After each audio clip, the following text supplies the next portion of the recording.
Livro Como Ser Dirigido pelo Espírito de Deus, de Kenneth Hagin, Apêndice 2.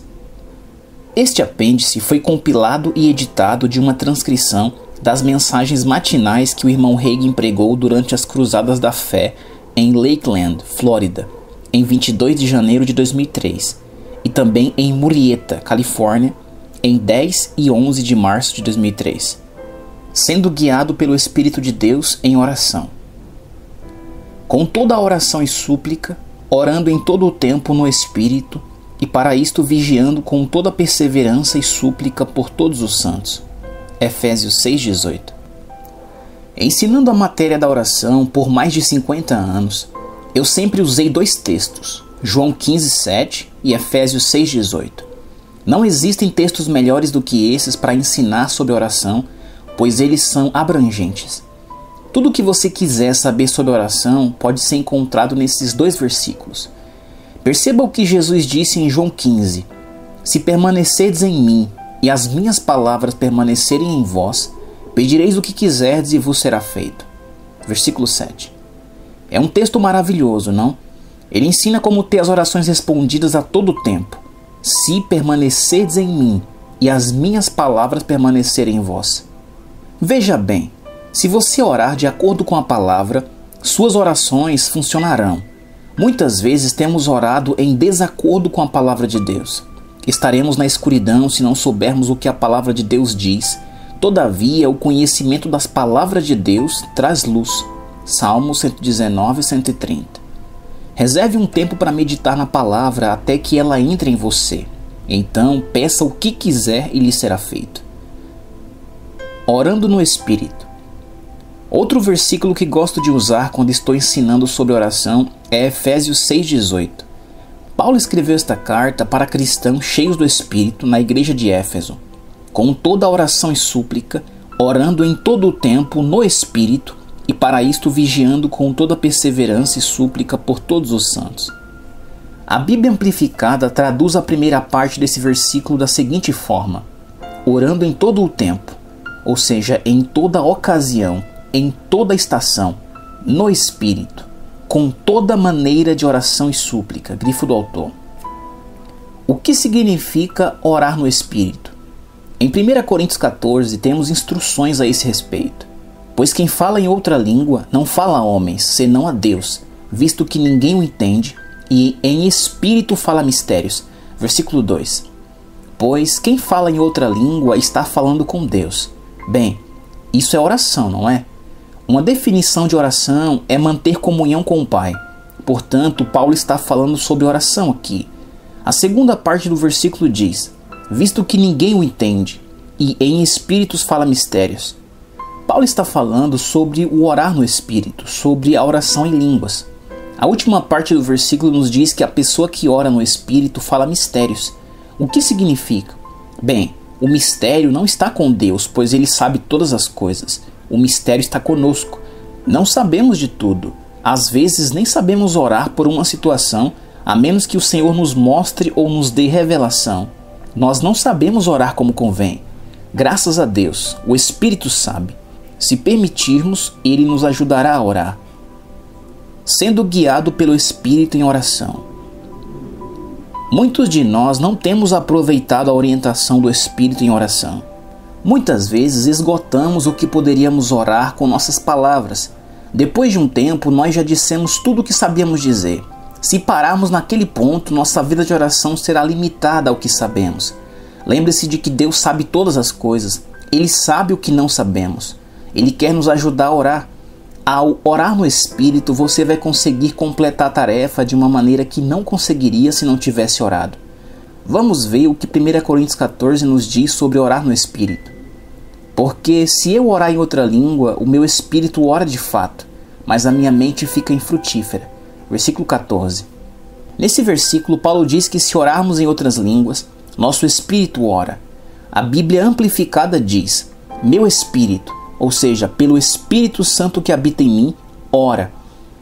Em outras palavras, é o Espírito Santo que dá expressão ao meu espírito, mas é meu espírito que na verdade faz a oração. Não se trata só do meu espírito, nem só do Espírito Santo. São ambos trabalhando conjuntamente. O Espírito Santo dá a expressão ao nosso espírito para que possamos orar a partir dele e não da nossa mente. É isso que significa ser guiado pelo Espírito em oração. Precisamos aprender a ser guiados pelo Espírito. Orar em outras línguas fornece uma maneira de você orar por coisas que, de outra forma, não saberia que precisavam de oração. Observe novamente Efésios 6.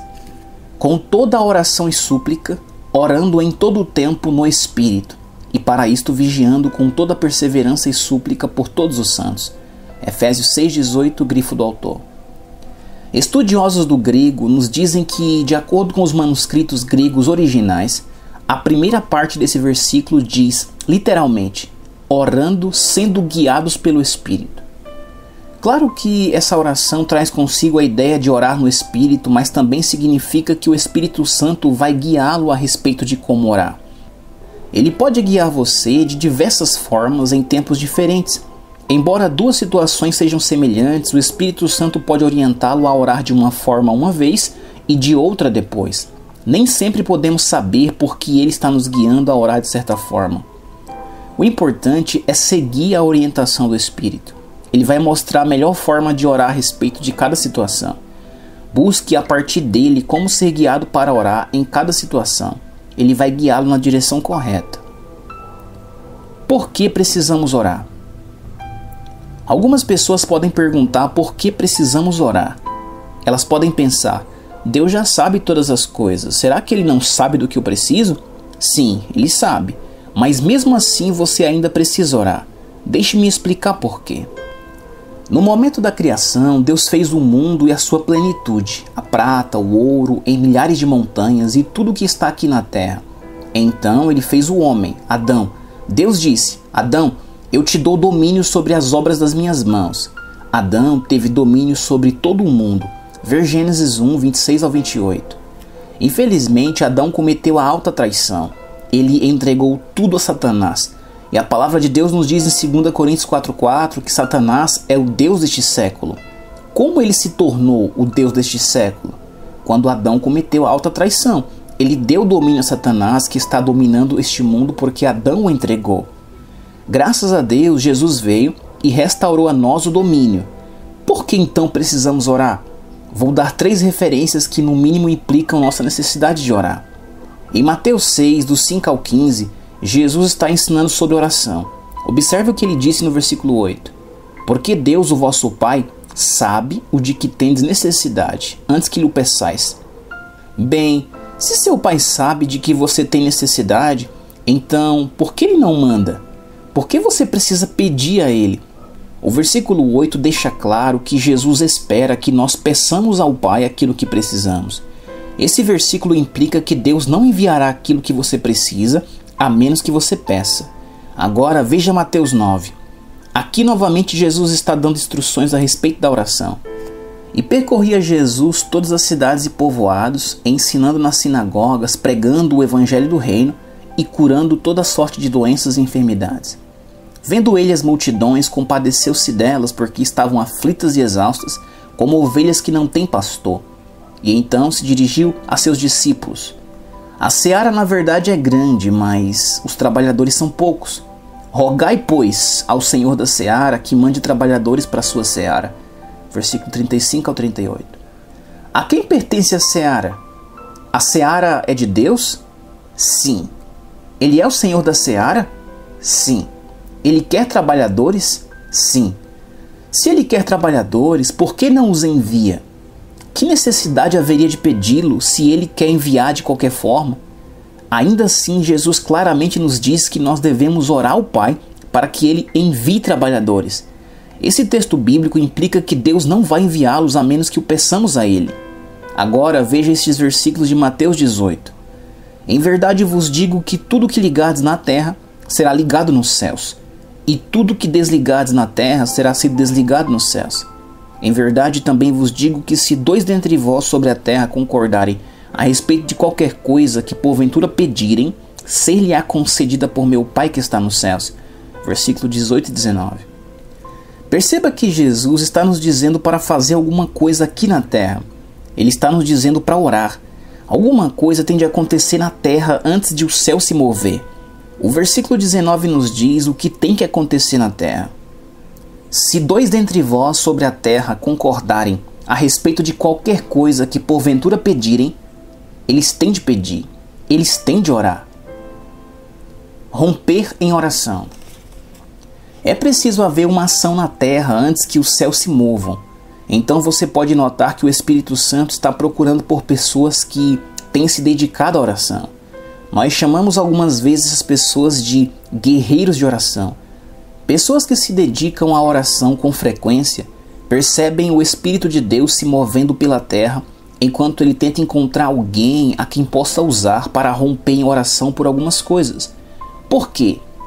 Porque alguém tem de romper em oração por aquilo. Alguém tem de dar vazão àquela oração. Você sabe o que eu quero dizer quando digo dar vazão àquela oração? Os antigos crentes pentecostais chamavam essa prática de romper em oração. Quando você tem o que algumas pessoas chamam de fardo de oração, quando você tem uma urgência ou ardor para orar, o que você faz? Você ora. E quando você não sabe o motivo pelo qual está orando, você ora em línguas, falando mistérios, falando segredos divinos, conforme 1 Coríntios 14 nos diz. Romper em oração quer dizer simplesmente que você continua orando até ter uma sensação de vitória. O que eu quero dizer com sensação de vitória? Bem, depois de ter orado por um momento, você começa a rir ou a cantar para si mesmo em línguas. Você percebe que um momento atrás você tinha esse fardo, você sentia esse peso. Então você orou e de repente sentiu como se o peso tivesse saído. Você tem uma sensação de alegria. Esses sinais lhe dizem que você rompeu em oração e teve a vitória.